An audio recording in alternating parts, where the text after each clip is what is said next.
Hey, what's up? This is Chosen, and this is going to be your Raid Shadow Legends weekly wrap up to keep you in the loop of the most important things that happened in the Raid game and community. And I upload these on every Sunday, so remember to subscribe down below so you never miss out on exactly what is going on in Raid. So obviously, the first order of business happening this week is going to be the Holiday Fusion event around Blizzard the Howler. And now that we can actually see it in game, it's going to be going on for basically the entire month of December and ending right there around New Year's. And then one important thing to note is you're going to want to get a lot of those Spirit Ascendancy potions because you're going to need to take 4 copies of the new epic Bovos Sharphorn, who is Spirit Affinity all the way up to 5-star level 50. And then for the updated polling on how people feel about the Blizzard Fusion, you've got about 17% that are going to be going for both Blizzard and Torment. So then if you take into account people only going for Blizzard and add in that 6%, you have about 23% of the player base that's going to be dedicated to going after the Blizzard Fusion. Which means the other 77% of you may be wondering things like, is Bovos a champion worth making sure I get a copy of? Is he a really solid epic and things like that?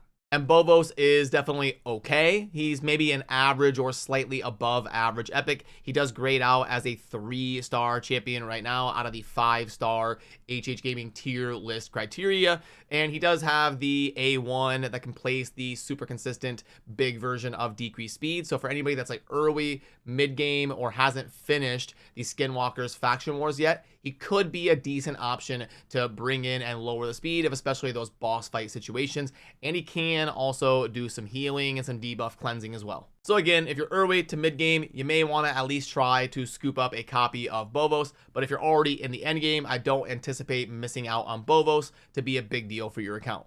Then also, we are coming into the final week of the Torment events, which about 50% of the player base is going to be going after to acquire a Torment for their account.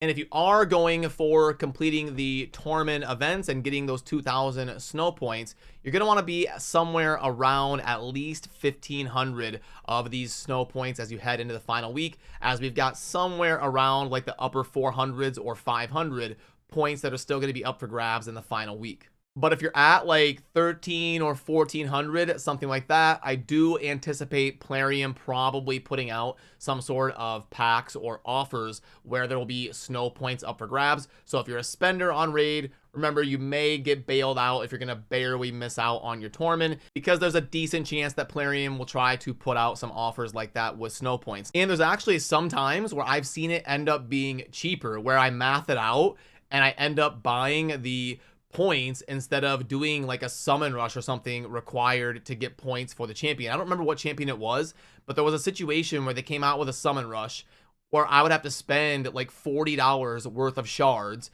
to get the points from the event to finish the champion. So I just bought like a $20 offer instead and then got the champion without having to pull the $40 worth of resources, where I was just going to be pulling some like ancient shards to finish the event and stuff like that. So there's going to be a little bit of moving parts when it comes to the snow pack offers and finishing our Torment. But all in all, you're going to want to be somewhere around this 1,500 heading into the final week if you want to be able to finish your Torment. And if you're a little bit under that, then you may want to consider possibly being in the market if you see some of those snow packs show up in the shop at a reasonable price. And with it being the holiday season and people traveling, people doing things with family and all of that, some of us are going to understandably be busy, but make sure you're at least signing in and claiming these free gift packs because they do have 20 snow points in them if you're going after that Torment.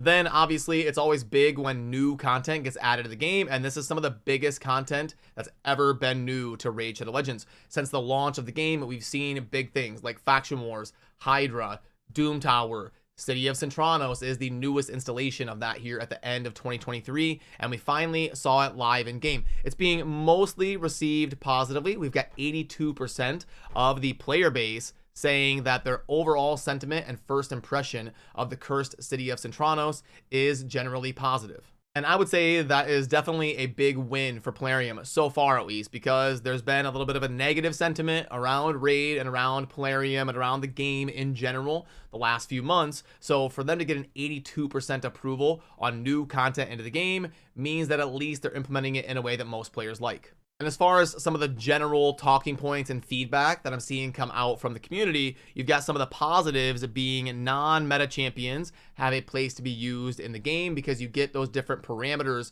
in every single room. So it's not like the Doom Tower where you just build like one seer nuke team and you blast off all 120 stages. Every single stage has special parameters, and it gives you an opportunity to pull some of those champions out of the vault that maybe would never see the light of day and never get played. Now you need to actually use them in the game, and they have some sort of content to be useful in. Also, being able to actually plan and see the stages. It's not like the Doom Tower where you have to either go to a third-party website or app or something. You can see it in game before you get there. You don't have to clear all the way to that stage. So you can go through the City of Centranos and click on things and see exactly what is going to be up ahead in the upcoming days when you're trying to spend and prepare for your keys. Also, the champion that is the reward for getting 500 of the candles by completing quests in the hard version of the Cursed City, the Carnage, the Anarch champion, is actually a worthwhile reward and is definitely really solid. He's a lot better than some of those champion rewards where people get from the Doom Tower. Also, the decent rewards in hard difficulty and the new sets that are going to be dropping in the Cursed City content are actually really strong, the Merciless and Supersonic sets. But it's not all positive. There's definitely some negatives that are being spoken about out in the community, and some of the main talking points on that regard is awakening requirements are a little bit too brutal. We see rooms requiring like 20 awakening stars, which is completely crazy. If you have a roster of 5, you have to average 4-star awakening. It's going to be very, very difficult for like 99% of players to ever get to that point, especially when you have to niche down your roster into specific roles. And then also maybe reusing a little bit too many assets. They did do something cool and new with the double bosses, but they really didn't bring a whole lot of new boss fights and new mechanics to the game. They're just kind of throwing like the Ice Golem and the Fire Knight together and calling it new content. So a little bit reusing of lots of assets, and then lackluster rewards. The normal difficulty is kind of underwhelming, especially compared to the hard mode where it's actually pretty good rewards. But not only are we getting the new champions in the Legendary Fusion for Blizzard and Bovos, the epic that is going to be required to fuse into Blizzard, but there's also 3 other legendaries coming to the game as well in Caralon the Ringer, Fearall the Barkhorn, and Gwendolyn the Silent. And first impressions seem to be that Fearall the Barkhorn is going to be the highlight of those 3 new champions besides the ones that you already know about, because he's got a pretty crazy kit where he can decrease speed on the A1, ignore enemy resistance, AoE accuracy down, and block buffs, while also increasing resistance and placing Perfect Veil on his team with a passive that can provide a bonus of both 50 accuracy and resistance to allies while also buffing their damage by that flat 20%. Now, there is going to be lots of qualifiers that go into hitting some of these parameters, especially on his passive, but he is definitely going to be a really fun champion that will bring new things to your account, and he does some powerful things.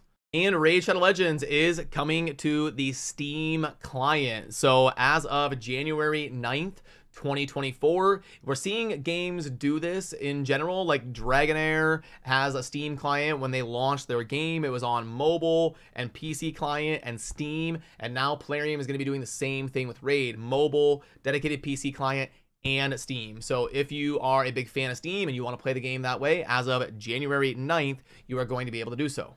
And we've also got a link in this article that I always link to down below. If you want to go into Steam and add Raid to your wish list, Plarium is going to be giving out different rewards to the community at large. If we hit different benchmarks here of 25,000, 50, 75, and 100,000 players, would give an XP barrel, 500 energy, epic skill tome, and 500k silver.